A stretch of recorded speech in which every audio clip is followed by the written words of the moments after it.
But I think we've gotten through that in the last 10 minutes here, like 5-10 minutes, right? Yeah. Like we think about things in the same way. Like it's it just all these things go. And they didn't know those clicks existed in the program, They didn't right? know the clicks existed, right? And you're listening to the Roofing Success Podcast, a show created to inspire roofing contractors to achieve optimal success in their roofing businesses. I'm the host, Jim Aline, the co-author of the books Internet Marketing for Roofing Contractors and The Best Known Roofer. I'm also the co-founder of Roofer Marketers, the leading digital marketing agency for the roofing industry. On each episode, I sit down with industry leaders to talk about their processes, the lessons they've learned, and how to find success in roofing. Hey, welcome to another episode of the Roofing Success Podcast. As always, do us a favor. Hit like or share or comment on this if you're listening. Leave us a review, something like that, if you're enjoying the content and it's providing good value to you. If you want to take the conversation beyond what you're just listening here, go to Facebook, type in Roofing Success, and join the Roofing Success Facebook group. Today, we have Patrick Muhs with Muhs Roofing out of the great state of Nebraska. How are you, brother? I'm doing fabulous, man. How are you? Good. So we've had long conversations together, and what you were saying, I wish we had recorded those previously, right? And right. But really, for the audience here, give us a little background on you and how you grew up, how you got into roofing, and your careers along the way. Sure. So I started out, often when we're training and talking to people about the roofing process, whether it comes to production sales or whatever, people say, like, how long did it take you to learn this stuff? And the vast majority of it, when it comes to construction, Jim, I don't remember a time in my life when I didn't know about it, right? Like I grew up on a farm. I grew up in a construction business. I often tell people, I think I was on a roof when I was 10 years old, and so I don't really know when I learned what my background is as far as how I ended up in construction. I can tell you how I didn't want to be in it for a little period of time in my life. And that is that, I left home at 17 and I told my dad, I'm getting off the farm and I'm tired of, getting dirt in my boots. My dad did the vast majority of what he did was flat concrete work, but we built everything from houses to hog sheds. Jokingly, often people say the name of our business was Muhs Miscellaneous, because it was like when you're in a small town in the middle of nowhere, you do what the market dictates. And of course, we didn't talk that way back then. It's just that you went to work, right? And I said, I'm leaving home. I'm going to go get an education, and I'm never going to do construction work again. And I want to get off the farm, right? I'm moving to the city.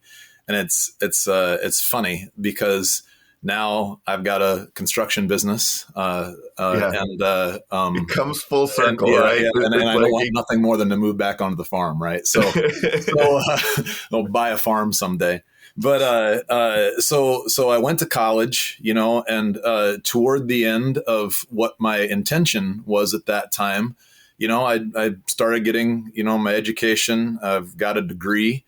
I had an opportunity to play football in college, and like many things in my life, I did not dedicate either my time, attention, or give myself to it fully. And so, I had a great opportunity, and, you blow some of those and you learn some good things from it. And I developed relationships, though, that last, some of them to this day, that are just incredible. And I'm thankful for that. I'm very grateful for the opportunities that I had. Went through school. I had gone through officer candidate school for the Marines while I was in college, but had also, while I was in college, had gotten married. And so eventually, my wife and I just decided that a career in the Marine Corps of flying helicopters was probably not something. I mean, I was interested in it because I'm kind of a thrill seeker and an adrenaline junkie, but it wasn't the kind of thing that my wife wanted to do. And so I ended up, the eventuality was that I took a job working for the Nebraska State Patrol, and I was a trooper for several years. That was a phenomenal experience. I just, as a matter of fact, yesterday just had a chance encounter with and a conversation with one of my old bosses from 25 years ago just a great guy. He is a helicopter pilot and now is heads up the program for the Omaha police here. And, just great people, folks who I'll forever be grateful for knowing, and relationships that last a lifetime. So I started doing that, and the state patrol in their needs sent me to Omaha. I was stationed in a small town. They sent me here, and this was back in the late 1990s, and I was doing some construction work, roofing primarily on the side, and did the on my days off was roofing houses and fixing people's porches and stuff like that. And the company, my business, just exploded. It just grew and grew and grew. Fast forward a few years, my wife wanted to be a stay-at-home mom. We had 2 children at the time, and I eventually had to make a decision about, do I want to be an entrepreneur, or am I going to make a career out of working for the state, for the government, right? And, round 2, the sequel to that movie of like, okay, I got to make a decision and make a life change. And so I opted for the roofing industry. You and I, in our initial conversation, talked about how the only thing that was more spectacular than the rise and the growth and the incredible experience of what my business turned out to be was the meteoric and fireball crash of that thing, re-entering the atmosphere, when I found myself, thinking that I was just blessed beyond belief, or I must be smarter than everybody else, and, bought another business and didn't understand the culture of that industry really well. Didn't have my head. I think where this could be of value to other contractors is, so often, Jim, we build a business based on ego, right? Like, I think that I'm bigger, stronger, faster. Maybe I've got a little bit more charisma, whatever it might be. The ego feeds our desire to go like, hey, I can do this on my own, and I should be doing this, which is healthy. We talked about that, right? That's like, right. You got to have a little bit in you, you have to go to out there and do it, but you can't run a business on ego. For me, as I alluded to earlier, I don't remember a time in my life when I just didn't know construction and I wasn't really good at it. From the time that I was a kid, I recognized that other people saw that in me, that I could just always do this. But that does not make for a good businessman. And the more successful we get, and this will kind of probably stray a little bit from the conversation that we had earlier, but it's probably an important part of the evolution in my life, is that the more successful we get, the more strung out we become. In our ability, whatever it was that we chose that made us make that leap. And you in the construction industry, I experienced, and I think a lot of my peers, this never-ending loop of like, hey, I'm really good at what I do, so I've got a business, and the more work I get, the ability to manage all of it starts to deteriorate. And then I'm not so good at what I did, and so now I've got too many employees and not enough work. And so then eventually the employees fall away, and the work plan doesn't work out the way that you thought it would. And you get back to the basics, right? And it's like, okay, now I'm back. I've got this thing going again, right? And you grow and grow and grow. And it's just a never ending cycle until one of the days, someday we just get frustrated and we go like, hey, I've got to get some help. Yes, I know how to do what I do, but that does not make me a good business manager. And that's where I found myself, I am one of those people who could fall into that category of, you have discussions about people who built a really successful business. Grandpa and grandma came up with a great process or a great product, something that they invented or something they defined that was a need. And then a second generation comes along and grows that business really well. And the third generation, the proverbial entitled and stupid or strung out group of people, sons or daughters, grandchildren, or, whatever, tank that business. And often I believe that it wasn't intentional, and it's not because people are lazy, entitled, or otherwise stupid. Sometimes it's often very intelligent people and people who have the best intentions of the world. But if you go back and look at the history of this thing and you compare it in an analogous situation to what I was just talking about, I grew a business to the point where the stakes were really high and there was all kinds of really huge stuff going on. And when you don't run a business really well, like a business should be, I don't have an MBA in business. I've got an attitude, right? Yep. And major business attitude, right? So I to make a long story short, I got strung out on the business part of things and end up tanking a business. I mean, I lost everything in my life and had to start all over again. And that's a whole thread of a story, but that could go down a long bunny trail here. But essentially, what it amounts to is that I didn't never write the script to make what I was doing that made the successful part of our business successful. I didn't write the script, and I didn't make it into a game plan or a book. Like you look at a coach. And I remember one of the most important people in my life as a young person. I remember him saying, and I didn't remember it until after I'd failed so many times that I learned a lot of stuff. He goes, "I don't care if the competition, if the other team knows our plays, we're going to beat them anyway." And that was an attitude thing that was like, we are going to stick to the game plan. We're going to be more disciplined. We're going to be in better shape. And we've got this playbook, and you kids, the athletes, this. And it's like, why don't we just apply that same principle to business? And I'll give a shameless plug out to Dwayne Spallo, my high school football coach, who I'll forever be grateful towards for the wisdom that he imparted on me, even though at that time I was such a self-centered, egomaniac that I didn't know that I was gaining, some of this good stuff from those guys, from some of the major, amazing. It's crazy how we may not have internalized it at the time, but you picked some things up along the way, right? Yeah. And I want to talk to you about that a little bit, because the ego I'm with you, man. I think it's a necessary part of being a business owner, but being an entrepreneur, you kind of have to have a level of optimism that's outrageous, right? But you also need some talent. One of the things that you talked about when you went, in your football career early on, and I mean, you played D1 football, so you had talent, for one of the greatest football schools in the nation, really, right? So, I mean, you had talent, but you had mentioned you didn't have focus with that talent, right? And I've met guys. I met a defensive back for the Denver Broncos. I was living in Denver at the time, and I was helping manage a gym out there.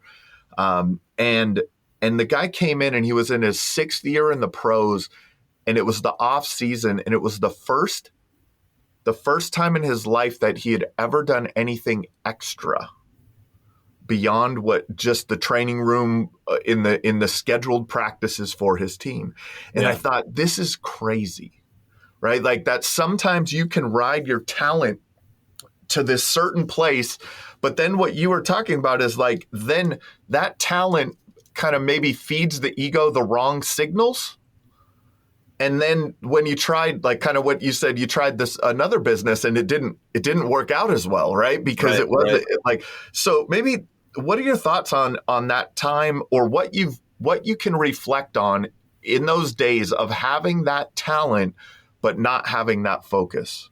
Well, not having that focus, and one of the things that I will tell people, as we're, often I end up, talking with people, and I try to surround myself as much as I possibly can with people who are a lot smarter than me. And that's not so hard to do. But when we're talking about this, people are like, like that's interesting perspective. And so I think that's what I've got to offer, Jim. It will not take you long to discern that I'm not the most intelligent guy you ever talked to. But the perspective part of it. And so this is my answer to your question. When you have a lot of raw talent, and I shouldn't say you, I should refer to this because I'm talking about me and the failures that I've had in life. I recognize that the only time that I ever learned anything for real was when I was failing, right? Because you don't know why you succeed. I didn't know why I was succeeding. I had just grown up in an awesome family. I have amazing parents. They were the ones who, the epitome of what you see, like how to raise bold kids. And I carried on that to my children, is that I never wanted to raise perfect kids because I realized, A, that's impossible, and B, I wasn't perfect, so they didn't have a good role model. But I wanted to raise bold children. And whether they were intentional about it or not, that's what my mom and dad did. And to this day, they still have that same attitude of like, man, you can do anything you put your mind to, right? And you don't know, I didn't know why I was succeeding, but for the fact that I just was. And I think that fed that ego, right? And I went on, I never really had failed at anything in my entire life. And you don't know why you're winning. You don't know why you're succeeding. And that's what I meant the other day when we were talking about, like, when you fail, that is the only time that you actually ever learn and you gain that perspective. And if you're fortunate or intelligent, emotionally intelligent enough to capture that moment and go like, aha, I took a step off of this and I fell and landed on my face, I'm not going to step off of there again. Now, obviously, most of us, especially the egomaniacs, will oftentimes take that step and land on their face again, right? Yeah. and that's another thing that, you know, rolls into, or to further that concept of, I think that I talked to you about, like, I see it all the time in my employees and the staff that I have, in production managers and whatever else. It's like, man, they keep doing the same thing over and over again. I think that the analogy or the story that I told was, one day it just occurred to me, it's like, we can find the shortest path to an ER and the closest emergent care and the the best psychologist in the neighborhood to try to figure out what's going on in our minds, and so that we can keep getting stitches and fixed up from all the stuff that we keep tripping over and landing on our face. Or we could just be more emotionally intelligent, or some people say smarter than our circumstances, and go like, hey, let's just pick up the brick that's in the middle of the sidewalk that we keep tripping over. Let's eliminate that element from our equation. And we're going to start to notice that things are picking up around here. I gave a very specific example about a pattern in behavior that I was recognizing with 5 of my production manager, or 5 of my project managers. That's and right. My in the field production manager. It's like, I looked at the records when we started keeping track of things that matter. And I'm looking at this and going like, man, you know, if we got 10 jobs going on in a week, and sometimes it's 10 jobs going on in a day, I got all these guys, you know, one guy managing 2 jobs times 5 guys in a day, and they're spending their entire day running around picking up stuff that, you know, that we should have had known about, that were on that job, you know, before we even started. And so we developed a system called the MOV. Like you got to do your material observations and make sure that you've got that verified, that, hey, this stuff is out here, so that we pick up that brick and stop tripping over it. And then my guys can be on the job site.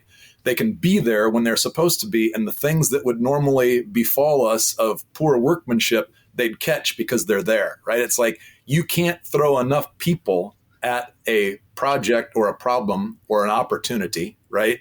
That don't know what they're doing, or they're not currently doing their job. And the only way that we learn that is through the failure part, because when you succeed, again, you just don't know why it happened, right? Like, the job got done, nobody complained. I guess we did an okay job, but how do we know? Yeah. It's only when we fail that we learn that stuff. So that's that perspective. That's the really, really long answer to a very short question. No, but that's great perspective, right? Like, to understand that, like, that the failures are where you learn. Yeah. That is so impactful for people to hear, because that's been my life, right? Like, the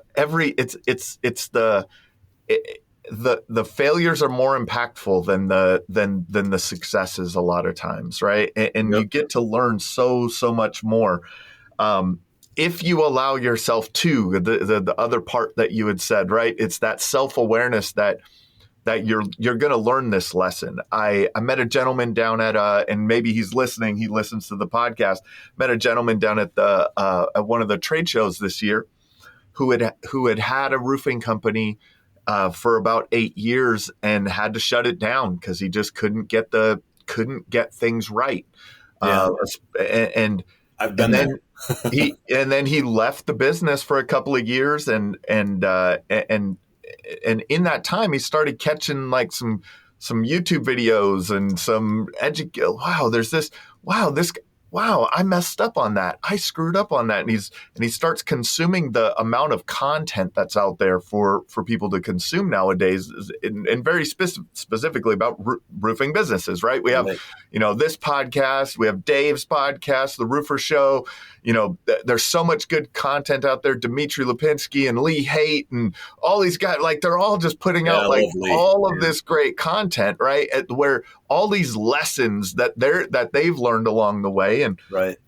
and he starts picking up on this, and he just started up his new roofing business, and he's like, I am so excited to go into this next journey, because now I am extremely clear on what I did wrong.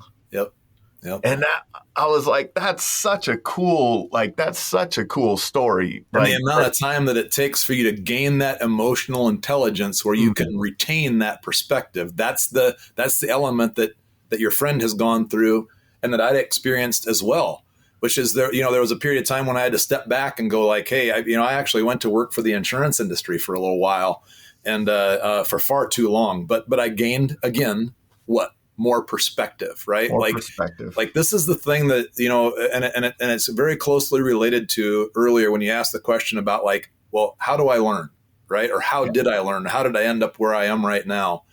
And so while I talk about parents and I talk about that, that script that doesn't get written often, that you don't make your process duplicatable. That is a mantra that I chant, all the time in my own business, is that people are like, well, Pat can do this, or Aaron can do that, or Zach can handle. It's like, yeah, we can. But if we find ourselves in a situation where they're the only ones who know how to do that, or the only ones who have got the skill set to do that, we're not going to do it that way, because that's not a duplicatable process. And we can't make that into something that we're going to be able to perpetuate and that we're going to be able to duplicate and turn that into scale, right? Like there's so many people who do. And again, this is going back to the answer to that first question. With that ego got there for a reason, because of the talent. And the talent will carry you so far until you run out of whatever that natural ability is that God has blessed you with. And then the other stuff becomes so much more important. And if you don't have that stuff, or you don't have those people who have that stuff in a duplicatable process, I don't know why we all go to self-help seminars and do all this stuff where it's like, man, I'm a terrible public speaker, or I can't write very well. Stop going to the seminar where you're trying to learn how to write if you're not any good at it, right? Like if you just can't spell, just don't do that anymore, man. Just hire somebody who's a really good speller, and somebody who, get a college student working in your business who's just got this amazing ability to write, and just let them go and see what happens with it, right? And we do this thing in our society, especially. It's amazing to me how like it's so okay. So what works? Well, you got to go in, you got to get an education. You got to get knowledge, right? Like I went to college. The only reason why I went was because of football. I was going to enlist in the Marines straight out of high school, man. Yeah. And the only reason why I went to college is because like I said, I'm not the smartest guy in the world, but I was smart enough to recognize like, I'm only going to get one shot at this football thing, right? Like this is my opportunity. I'm either going to take it or I'm going to pass. And so I went, and it's like, okay, I went to college. Why? Because everybody tells you you're supposed to go to college and get a degree. You got to go get that knowledge, right? And you fill your head full of stuff, and it's like, but the perspective on how to use it is the important part. I mean, like, look at what we've got today, Jim. We have got more knowledge than we've ever had before, and knowledge can actually be an incredible distraction, right? Like, you keep filling yourself. We all have look. Here's my supercomputer sitting right here next to me, right? I don't need to have a bunch of stuff stored in my brain, because I can get all the knowledge that I ever needed about anything in the whole wide world just by looking things up. And what do? We spend all day long consuming on this thing and getting all this knowledge. And then I'll have an employee who will come up to me and go like, hey, man, I don't know how to get that thing open from the new, well, it's a cardboard box, figure it out, right? But watch a YouTube video. I mean, you kids are on your phone all day long, every day, consuming all this knowledge about everything. You come tell me, it's like, hey, we should be doing this. And it's like, yeah, but like when you need to learn something, pick that up then. You don't need to just keep filling your head full of knowledge, because that program that we've all assigned ourselves to, where we go get all kinds of knowledge, you graduate from school, and unless you got, like my daughter's an engineer, okay? And that's something that's a very specific discipline that she had to go to school. She wanted to get an MBA afterwards. Makes all kinds of sense, because you don't just go decide one day I'm going to be an engineer and just start doing that, right? Yeah. Like for me, my degree, granted, I learned some things and I was exposed to some stuff in college, and I gained that perspective on some stuff that certainly makes me a more successful person because I had that experience, but I don't employ the knowledge that I got there at all, right? About my specific subject matter. It's a matter of the perspective and the emotional intelligence combined to apply the things that you've learned or that you're experiencing, to put that into something productive. And then, of course, the emotionally intelligent part of it is that we have to turn that into a duplicatable process if we're ever going to be able to scale something, right? And I think that that's where so many of us go wrong. It's like, man, again, that never-ending loop of like, I got too much work and not enough guys. Now I got too many guys and not enough work. And if you don't just remove yourself from that thing and go, again, I have a lot of these like, just say it every single day type of thing. But it's like, if we're not more intelligent than our circumstances, how are we ever going to get out of that loop, right? How do you, because this kind of goes back to the story of finding the bricks, right, on the sidewalk. Like, let's move the brick out of the way. And that happened where you guys realized, hey, our production team is running to the supply house way too many times during the day. So you created this material order verification system and you move that brick out of the way. As you're thinking about finding the next brick to move, because I believe that businesses are built in phases, right? Phase one, do something. Phase two, do something a little bit better, right? Phase three, do something a little bit better. And there's the continuous iteration of your business is what really makes it powerful. And what you're talking about, putting the process in place. How do you prioritize the next problem to solve, the next iteration to make in your business? Well, it's pain, man. I mean, that's a simple answer. So I was on a SWAT team, right? Like I got to do the coolest job in the whole wide world when I was a state trooper. I was a canine handler and a SWAT guy. And no matter whether the deployment was a huge success or everything went horribly wrong, you would always do this debrief, right? At the end of an operation, you sit down, you go through all this stuff, and you do the, hey, what worked really well? What just turned out spectacularly well? Even like, some people call that luck, right? And then what was the stuff that went according to the battle plan that we set up, which, I think that, and certainly this is not my intelligence, but, you've heard the adage of, all battle plans go to hell at first engagement, right? Yeah. You have to be able to react. You've got to have that skill set or that talent or whatever it is. For me, obviously, I look back on that and I go, that's just awesome training, right? Like, so that your reaction is not something that's thought through. It's a response to stimuli, and that's a training thing, right? And then you look at the stuff that goes horribly wrong and you go like, okay, you prioritize. The question you ask is like, how do you decide what the next thing is? That stuff that's holding you up from success, like on a day-to-day operation, you got to get together with your team, those people that have got boots on the ground, the guys and the gals who are in there actually experiencing it. If she's taking calls or lining up meetings with homeowners, or my production guy, if he's out there and he's going like, man, we just don't have the stuff that we need to do this the right way on the job. Those are those big, like major fails during the debrief that you identify and go like, okay, what is the least amount of effort that we can put towards our operation, whether it be from a sales process, a marketing perspective, a production thing, customer care. I mean, like, like you could do the best thing, the best job in the whole wide world and everything is flawless, but the perception of that homeowner about what the process looked like and how that felt to them, again, I'm always using analogies, always speaking in these ancient adages of like, people don't remember what you said, what you did. They remember how you made them feel, right? Yeah. So it's like, so we have to do a debrief on that too, right? Like you sit down, you take a look at this stuff again. What's the stuff that went according to plan? What stuff went magnificently well? And what stuff did we just tank on? And we go like, you can't fix everything about a company, and you can't turn it all around in one day, but you can change one habit right now. And so if we look at those things and we prioritize based upon the amount of payback or the benefit that the entire team, and again, I always go like, if it's one individual who's going to benefit from this thing, but it's going to make everybody else's life miserable, then we're doing something based upon the talent or the skill set of an individual person. And can that carry a company and scale it, and make it perpetuate and grow? Usually the answer is no. And for that reason, we are going to come up with a plan that works for everybody. And when I say we, that is that it has to be something where I'm not referring to I. Often we say you, why did you do this? Or why does this happen to you? Why does this happen to me? Often if I look at something, I go like, man, I don't like the way that person interacts, or I don't like what that's happening. That's usually a projection. If I really analyze things, I'm going like, I don't like the way I do that. so I'm criticizing this person for it. Right. But the we part of it, with the debrief and the planning sessions, everybody thinks that in the construction and the roofing world, especially, and I live in Nebraska where we get some crazy weather.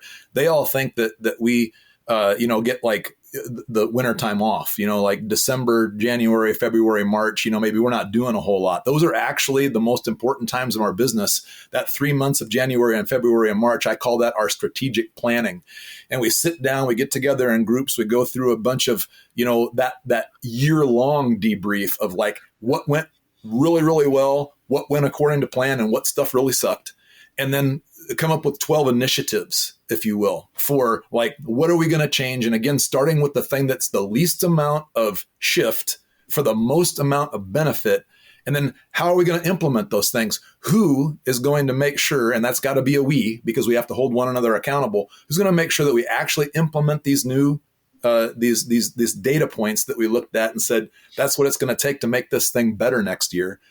How are we going to hold one another and ourselves accountable to that commitment that we made of like, hey, we're going to get better, and this is how we're going to do it. And then owning that too. I heard you in there. It heard in that like people are taking ownership of a specific goal, a specific metric that they're going to improve upon. That's why I can't tell you how I'm going to do this. We have to decide together, and which part of it is yours, and the team together is counting on you for your part, and you're counting on the rest of the team to uphold that philosophical or that plan implementation, if you will, to go like, hey, we agreed we were going to do this. When did we change our minds? Right. Yeah. So that makes me think like I come from the background in development, software development. I didn't do it for long, but there was a point in time, and that's how software gets developed. They call it a T-shirt model, and we outline all the things that we want to do, want to accomplish, and then we measure them on the highest value for the lowest effort. And then it's an amazing way to prioritize what happens next, right? Because it's what is that, like the successes build upon themselves, right? Yep. So when you get something done, it feels good that you guys got that done, and this is working better. And then you get to the next one. If you push that big rock first, boy, and then but the little ones are right there. You can move the little stuff out of the way easier, right? But you get focused on the big one that you can't move. You may find yourself, going, man, it's too much, right? Mm-hmm. But if you can, what you're saying, I love what you said there, is you look at the value that it's going to provide in your business, or the efficiency that it's going to, and then the effort. And if you weigh those two things and go after the things first that won't take a ton of effort, but will create a whole lot of value. Some examples of that I think of are the way you answer the phone when a customer calls your office, right? The way that you set an appointment and set the expectations of the inspection and kind of tee up the sales rep, right? Like there's these little things that don't take much effort, but boy, they make a big difference. Now, down the road, you could doing things like what you were talking about. Hey, we're looking at our production managers are running around all over the place to the supply houses now. That maybe take a little more effort to kind of tighten that up and put processes in place to get those, what do you call them, material order verifications in place. And like, how are we going to do this? And so that probably took a little more time, right? Yeah. But it also provides a huge amount, like the amount of value. So that's awesome. That's a great way to. And furthermore, Because you're absolutely right. You've got to get little wins. They've got to be little bites. They've got to be things that the individual team members can go like, wow, I did that. I'm making this contribution. It's the synergy is what you were talking about. Like, it's not an additive effect, right? Like, it's a 1 + 1 = 2. If it's just like, I did this and that's my result. But you get a team working together and you get people thinking in that way. And all of a sudden 1 + 1 = 3 or 4. I guess that's new math, right? Yeah. but it's that synergy that you create. And where I got that from, and again, it's not mine. I told you, I think I only have one original thing in my whole repertoire of stuff that I throw at people, right? And I won't even use that today unless it just happens organically or accidentally. But it's like, but I got this from, so it's the little wins that make all the biggest difference.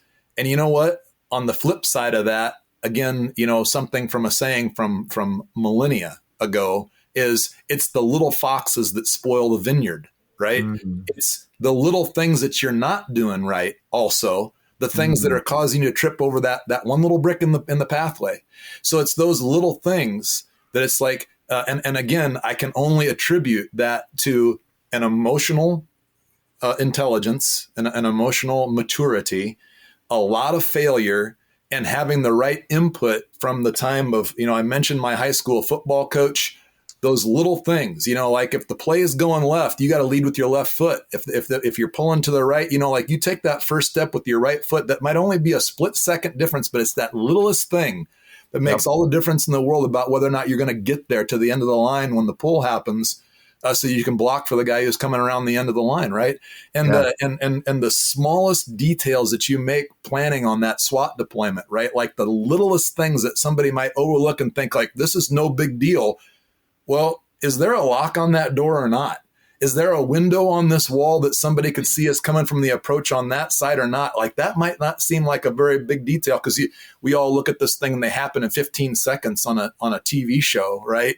But there's hours of advanced work that goes into those things, where it's like, people got to make plans, and the better you get at it, it's the small details, both on the success side, but also on the fail side, where it's like those little things make all the difference in the world, And it's like, if I can make sure that the guys, it's like, well, I mean, like looking at a production model, this is one of the most frustrating things in the whole world. Why is it that a crew only has a tear-off fork and a mag hatch, and they try to do every single thing in the whole production process with those two tools? It's like, man, in this day and age, again, you alluded to earlier, like getting onto YouTube or when you were doing your work with programming, it's like, you got to learn from other people. Go watch a video, go expose yourself to a think tank, go on a trip someplace and go to a seminar. You didn't think of all the stuff that came with programming, right?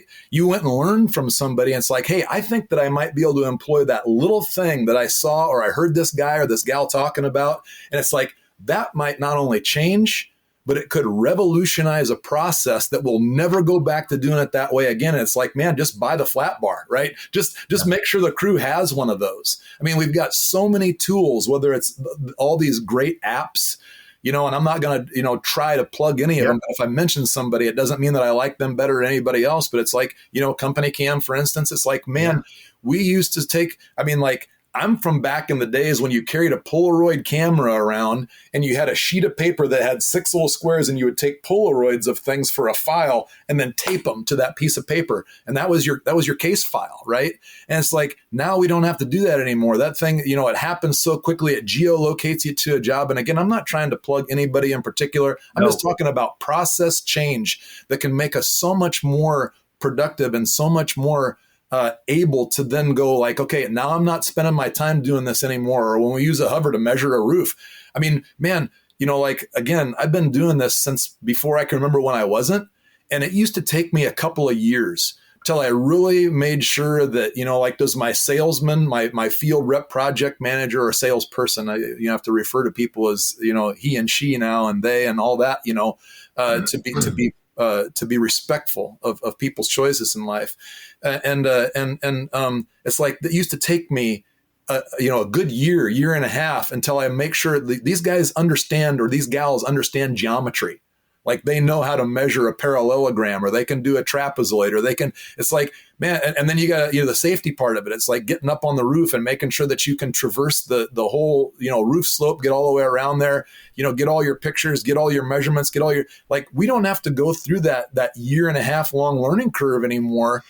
Because you can just go out there and take 8 photographs and boom, it's like all those measurements are there in a PDF that looks like I hired an architect to diagram this and to provide my portfolio or my case file, right? And it's like, okay, so now I can focus my attention on something else. And that, translates into what we were talking about before. It's like, if I have the emotional intelligence to observe and go like, okay, we need to change this part about our process. That synergy that's created is that now everybody on the team can stop thinking about factor X because we removed that from the equation.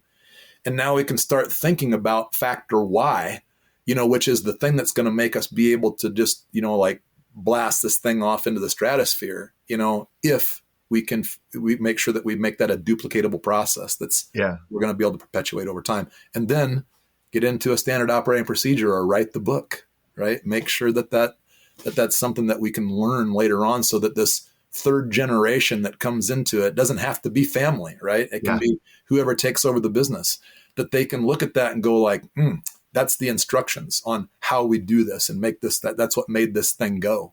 Yeah. I have an example of that. I was down at the Job Nimbus Solution Summit down in Cabo in last year, and there was this. They have their team down there helping their users, kind of get things set up. And there was a company there, and they were struggling with estimates and how long it was taking them to do estimates. And so they sat down with the tech guys, right? And they're like, how do we make this better, right? Because that's what you're looking for, is that knowledge or that process or that, right? They took their time from making an estimate from an hour, I think it was, down to like 15 seconds because it was just some clicks now. Yeah. And they didn't know those clicks existed in the program, They didn't right? know the clicks existed, right? Yeah, and so, but it's like you hit these roadblocks, and then you have to be able to have that, what we've been talking about, that self-awareness to step back and go, okay, what knowledge do I need to take this to another level? Is there a technology? Is there a process that we could put in place?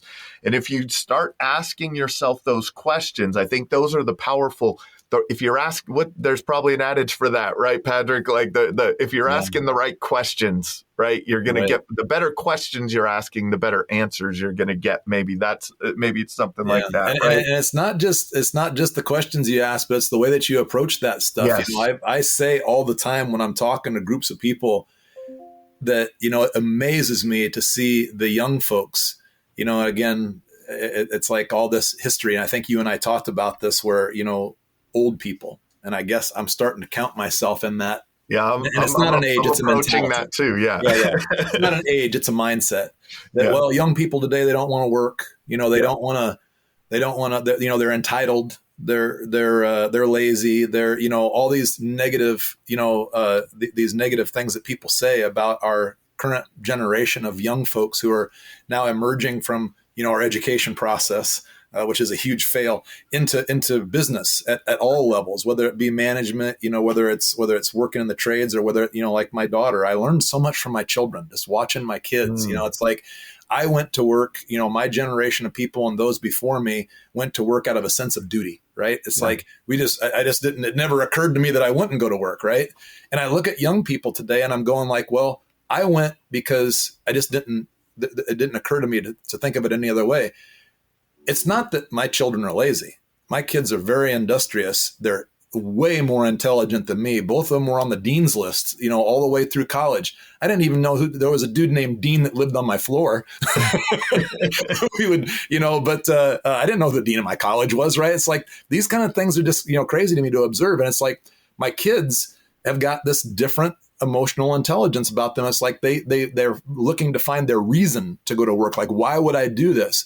And so, and the way that they attack things, like I read the instruction manual on everything and I take hours and hours and hours to digest stuff. They get a new phone. They just start playing with the apps, man. They just go, right? It's like, I tell people the biggest people in this industry, the most successful, in our business and what we do aren't even in the business yet, right? Because the way young people think, nothing could be further from the truth about entitlement and laziness and lack of ambition. I mean, young people today, I think, have got more intelligence. We got better diets. We've got better, whether we agree with it or not, there is better training and education out there than there's ever been before. Yeah. We are living in the best of times right now, despite all the stuff that's going on with politics and everything else. There has never been a better time for anybody to get in this business, and people who don't know anything about it. I watch this in my own employees in my company. They go like, well, you can't do that. The paradigm that exists in my mind is this is the way this has always been done. And that's the way it's always going to be done because that's what works. And I just watch them shift or abandon or completely destroy that paradigm because they go, well, why couldn't I just do this? And they just go out and do it. And it's like, oh, wow, I guess you're right. I guess it does work that way. And young people today are going to employ all the new technologies and the availability of just everything that's out there in the ether, and they're going to put it all together with no inhibition and no this paradigmatic limit that I have on my own brain just because of how I was brought up in this industry and how I matured in it. Is they don't have those limits, man. They're just going to go out there and they're just going to start plugging stuff in. I've said for a lot of years of my life, and it wasn't very popular for a long time, and maybe this is something that Pat came up with, is that the old way of doing business used to be that you develop some process or product that was, you tried to keep it a secret, make it proprietary and, patent it and do everything else and go like, man, I just got to keep this a secret so I don't get knocked off and somebody else comes along. And you mentioned earlier, a guy like Lee Haight and Dimitri and these other people who are like, man, why are these guys sharing all the secrets? I think that is the smartest thing that you can possibly do. I want to tell the whole world the things that I learn, and I want to share all that stuff with people, not just with my own employees, but with everybody in my industry. I don't care if you're a guy who owns a roofing company, and I've got like 5 huge ones that are right down the street from my building, right? I want to share the information with those guys because we're not feeding our competition. We're raising the bar on our industry, right? I want to be able to, I want all of us to get together and go like, hey, man, if we just, again, pick up that brick. If we all did that, we could raise the bar. We could improve the standard by which, because look at our industry, right? We're spending so much time trying to fix the broken paradigm that is that nobody trusts people in the trades, right? It's like, this whole idea about we're like, well, fight the insurance company. People don't need to get 3 estimates. You're not fighting the insurance company. Stop doing that, man. What you're doing is you're trying to shift the mindset. And I picked this up on a podcast, so I got to give credit where credit is due, is that it's like, yeah, it's the people, the consumer who has just been trained that they've got to get 3 estimates. And the person on that podcast, and again, I'm being careful not to be plagiaristic in things that I say, because I thought it was like amazing sense and amazing, again, perspective, which is that you don't want to go out and get 3 estimates for everything else in your life. You don't do that when you buy a car, right? You don't do that if you need to. I think he used the example of a knee surgery or a root canal. I didn't go get 3 root canals to find out which dentist did the best job, right? We could spend our time improving the customer experience and making our businesses something that people would identify with, like, hey, I know I can trust that guy and I know I want to use these people, instead of fighting battles that don't even make any sense, right? And so I love that what you mentioned about these guys like Lee Haight, like Dimitri, the stuff that you learn, tell the world, man. Like, let's just make a change. Again, we can't change our entire industry overnight, but we can change one thing right now. And I think that thing needs to be, you didn't ask me to do this, but if I were to try to promote a message today, that's what it would be, right? Is like, I think what we need to do is share the things that we learn from one another and with one another so that we can raise the standard on our industry and not be stuck in this perpetual. It's like, man, and again, not a Pat thing. I heard this someplace else, but it's brilliant. If you're really busy creating, you don't have to be competing. Yeah. That's like something that's just like, oh man, that's just the thing. And when we do that, when we get together and when we're building these relationships with people, sometimes I'll go speak someplace, or it just happens organically. Like when you and I were talking the other day, and people will be like, man, if I could just spend 5 minutes picking your brain, like if we could just sit down and I could get, all that stuff that's in there. And if I could, if I knew your game plan, it's like, okay, number one, you don't want to spend any time in here at all because it's a scary mess. Okay. And number two, if you did spend a bunch of time in here, it is going to be terribly disappointing because it ain't that great, right? It's just not. That's just all there is to it. It's the truth. What you're looking for is what we've got in here, right? And that's the thing that you're seeking. That's the passion. That's, you said before, it's something that stuck with me because you and I found out that we had connections in other parts of our lives. That it's just like, man, we think about things in the same way. We were talking about how like, that heart or that drive, where this stuff comes from. It's like, man, that's the most important thing. If we can share that with one another, we build those relationships, and it's like, this is the thing that we're trying to accomplish is coming together. I don't know why in our industry we're just full. And again, I do know kinda because it's the ego thing. Even if you can get everybody thinking about the same concept, you get people wound up about an issue, and all the guys go off rootin', tootin', and shooting in the air from the OK Corral, riding off in eight different directions. It's like, okay, we're all motivated to change the world, but we all want to go do it our own way. Yeah. And I just realized at one point in time, it's like, man, maybe I'm just not that smart. Maybe I'm just not that blessed. Maybe it's just that. I mean, I am. I'm intelligent, and I'm a very blessed man. It blows my mind at how blessed I am. Times when I look back on things that have happened in my life, I go like, wow, I can't believe that happened, not to me, but for me, so that I could gain this perspective and someday share this. And it's like, that's the thing, is that like, we need to come together. We need to figure this out, as a team, as a collective, because that group think is always going to be so much more powerful than the individual. You're just not going to come up with a concept these days. It's like, oh yeah, we thought of something that nobody's ever thought of before. It's not true. It's not true. It's they say it's like it's ideas having sex and multiplying, right? Yeah. Like it's that's it just all these things go, wow, they're doing this great, but when everyone is sharing, that's when the real growth can happen for everyone, not just for and that brings me back to like what you said about this generation and how it's different. They're choosing a why for their career versus have to, right? My father, worked in a mine in northern Minnesota. It was the reason why was because that was the best job available. Right. Like that was a career choice, not because he enjoyed mining, but because he enjoyed having a stable income for his family. Right. Like but that has changed. It changed for my generation, which is close to your generation. So your family growing up on the farm and doing the miscellaneous work all over town, like that evolves. But I heard on a podcast recently, so I won't take credit for this one either, but is now the guy was talking about in real estate investing, and he had solved the problem of finding good deals.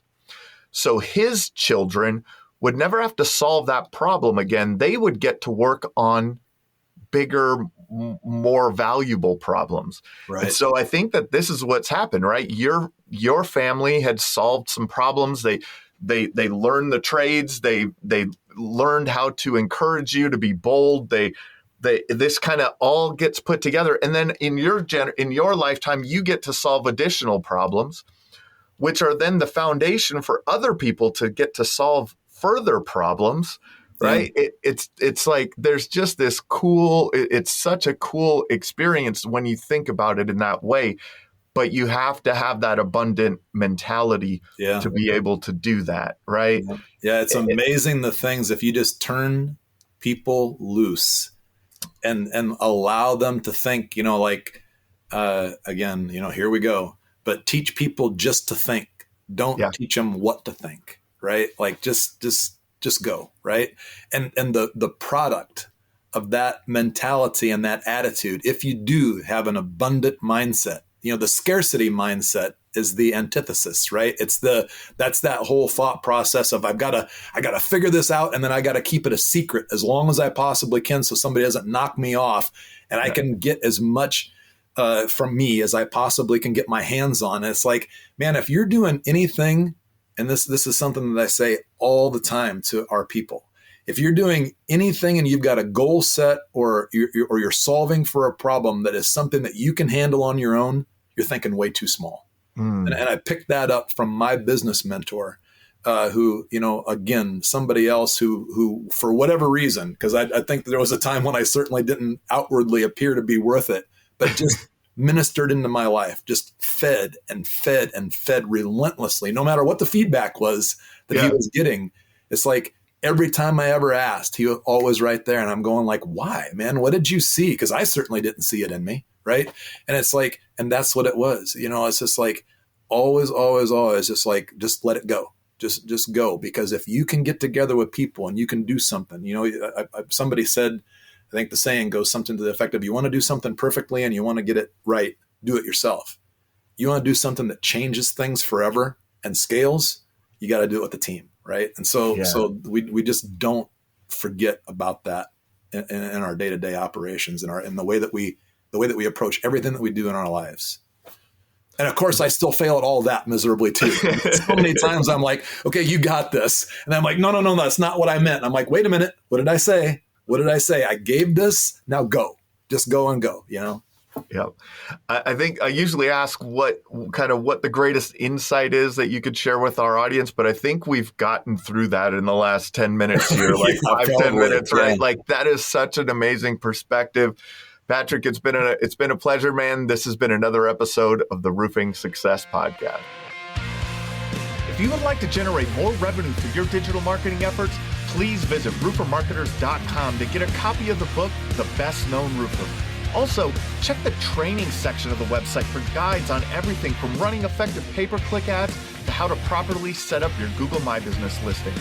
Thanks for listening.